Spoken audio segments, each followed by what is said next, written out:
Assalamualaikum warahmatullahi wabarakatuh. Di ko katon ini place niya. This is the whole area of Navy and Army in Bangladesh. So kung may access ka sa gate, walang traffic dito sa karsada na ito, kasi itong karsada na ito para ito sa mga Navy at saka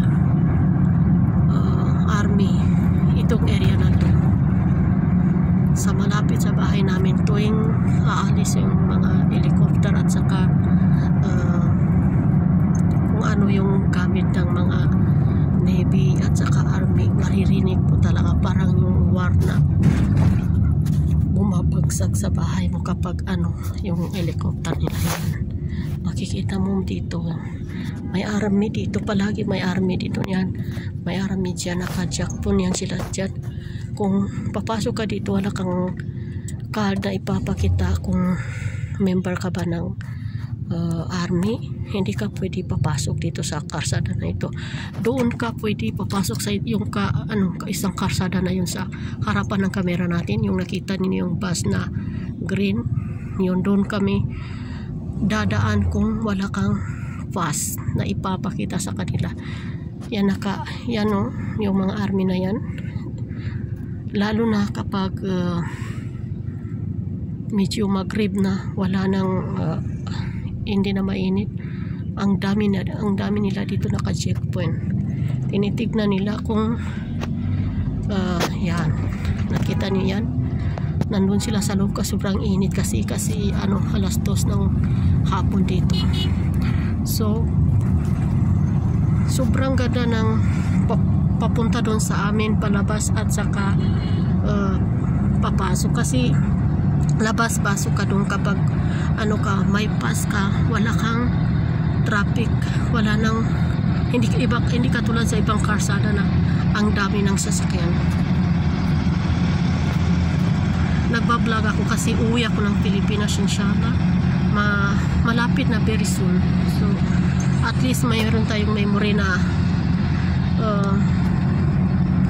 maganda rin tumira sa Bangladesh kung nasa city ka, kasi nandito kami sa cantonment, sa area ng mga Army at sa Navy. Malapit lang kami doon, sobrang lapit namin sa kanila, kaya masasabi ko na kung doon ka titira, kung halimbawa na sa bahay yan, walang problema kung wala ka naman gagawin na masama. So nandito na tayo sa, hindi pa rin sakop pa rin ito ng mga Navy at saka sundalo, yung Army ba.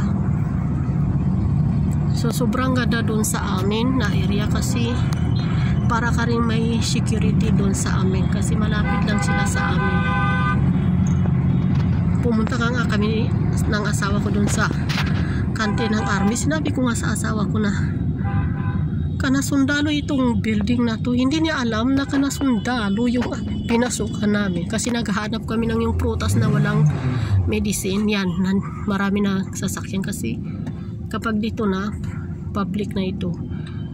Pero kahit na public ito, hindi pa rin, kasi yan, nandito tayo sa sasakyan kasi nagpa-vlog ka ako para medyo mayroon tayong memory dito pag umalis na tayo dito. Malapit ng alis namin kasi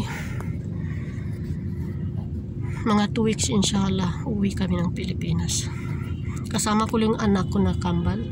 Ang asawa ko hindi sasama yan kasi lang kami doon, mga ilang buwan lang kami doon. Kami lang sa mga anak ko, kasi mayroon akong asikasuhin sa Pilipinas na mga properties. So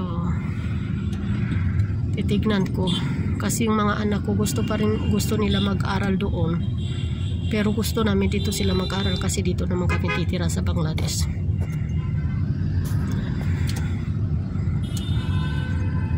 Yung green na yan, yung yan ang tawag nila, yung CNC, maraming Pilipino dito sa sa Bangladesh. Nakikita niyo yan, mga CNG na yan.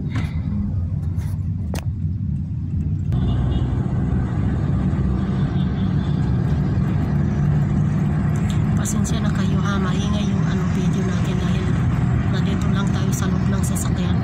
Yan, kita niyo yan, mga jeep na yan na naka-display sa labas. Mula doon sa bahay namin hanggang dito sa parliament nila. Malapit lang kami sa parliament ng Bangladesh. Kaya hindi rin masyadong nakakatakot katulad sa ibang area na maraming namamatay. Ayan. Dito pwede ka mag-walking dito. Kasi itong area na to, dito lang dyan lang sa kabila yung parliament nila. Tapos itong na to, para yan sa train yung nandun sa taas na anong tawag dyan, yung bridge.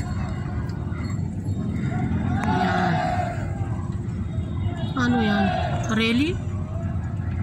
Wow, ang daming nila, nagre-rally sila. Ayan. This is student or what? They are the supporters of political party. Oh. Bangladesh National. So hindi ko pala nasabi sa inyo kung saan kami pupunta. Pupunta pala kami sa hospital para operahan yung mata ng asawa ko na isa. Yung isa, yung right, tapos yung sa kaliwa naman yung isusunod ngayon. Medyo mahaba yung operation kasi combined operation yung mata ng asawa ko, kaya mahirap. Abot ng 1 oras yung operation nila nung pinoperahan yung isa. Ayawan ko lang yung isa rin combined din siya, pero hindi ko lang alam kung kaano katagal naman yung isa. Itong bridge na to yung sa train hanggang yan doon sa airport na pwede kang sumakay na train papuntang airport. Malapit lang kami sa airport, 10 minutes lang yata, lalo na kapag walang traffic. Sobrang lapit namin. Yan ang kagandahan sa amin kasi lahat malapit. At higit sa lahat, yung hindi ka natatakot kasi naka-surround yung mga sundalo. Kasi medyo parliament coming this side. Yeah. Kasi yung medyo nakakatakot, lalo na kapag hindi ka marunong magsalita sa English ay Bangladesh language. They don't speak yung English, even they know. They will use their own language tongue. That is the big problem here.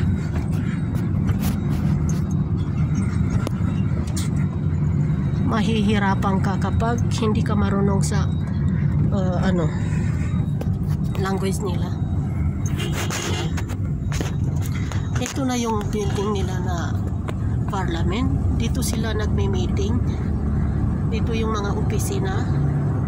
So ito yung masasabi ko sa inyo. Kung may planning kayo pumunta sa Bangladesh, natitira sa Bangladesh, first you need to learn the Bangladesh language. So don't decide before you think that, because very difficult to living in Bangladesh if you're foreigner country. They don't give you respect at all, like I was respecting the other people. তোমার গাড়ি এটা নিজের না তোমার মালিকানা? So নিজের গাড়ি, good. tignan nyo yung nasa malapit sa parliament. Walang talaga. Wala talagang ka-traffic. So medyo এটা কি টাইপের গাড়ি বলে? প্রবোক টাইপের নাকি? প্রবোক। Medyo hindi ka yung dito, medyo may pagkagulo dito ngayon kasi walang gobyerno, yung mga student palaging naka release sila. বেশি বেশি ডান দিকে যায় না, বাম দিকে চাপায় থাকতে হবে, খেয়াল So, রেখো। yan ang masasabi ko sa iyo আমাদের na 4 তারিখে বোধহয় একটা ট্রিপ দরকার হইতে পারে, তোমার may এসে mga এরকম গাড়ি asawang দরকার। Bangladesh. তো তোমার সাথে কিভাবে যোগাযোগ kora যায়? Be ফোনটা কি সেভ careful করে din po রাখবো? before you come in Bangladesh. The attitude is very different when they come their own country. কারণ এটার মধ্যে তোমার এরকম গাড়িতে লাগেজ Even নেওয়া how যাবে। much your husband they love you, then when they তো তোমার come যদি ইচ্ছে থাকে in তাহলে Bangladesh, they নাম্বারটা will সেভ করে change রাখি। their attitude, especially for তো parents, এই 4 তারিখে সকালে কল দিয়ে দেখবো না তোমার because their parents is যদি যোগাযোগ করা যায়। বাম not দিকে, বাম like দিকে, us বাম দিকে that তোমার will এডিতে উঠতে হবে। will be রিক্সার equal. পিছনে, হ্যাঁ। 4 তারিখে আপনি কল দিন, আগাম জানা রাখি 4 তারিখে দরকার, 3 তারিখে কল দিবেন। হ্যাঁ, nandito na kami sa hospital. বাবা এই লাস্ট নাম্বারটা সেভ করে রেখো, হ্যাঁ। Nandito na kami Save sa this hospital. Yeah. Nandito na kami. নামটা লিখে রাখো। আর নাহিদ এখানেই এই যে ওই সিঁড়ি দিয়ে আর কি শেষ মাথায়। Nandito na kami sa Arturo? hospital. Yan ang Ah. gate ng hospital. Payment দিয়ে দাও বাবা।